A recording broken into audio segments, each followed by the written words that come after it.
This is a solution for the state issues about bees.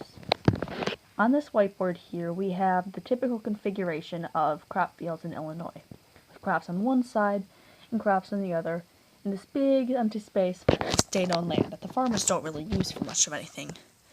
Now these crops are sprayed with neonicotinoids and other systemic pesticides, and these pesticides are incredibly deadly to bees. This isn't tested, but the effects are shown in the fact that there are reduced worker survival rates, reduced foraging rates, reduced reproduction, and it could be affecting the young in ways that we don't even know yet. All of this spells disaster for bees. Now what the farmers could be doing with this state-owned land, they could talk to the state and get it approved to plant little prairies here.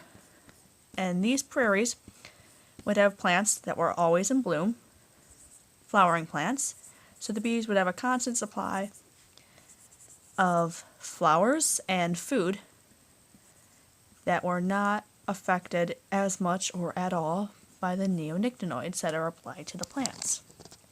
This is essentially just a larger version of the buffer zones in communities, which have flowering plants in them all year, or really from spring to fall when the animals and bees are most active. And they provide safe havens for bees, birds, and all sorts of other critters that we have in our ecosystems. And this would provide a safe haven for the bees, and it wouldn't be terribly expensive to do. This is the state's solution.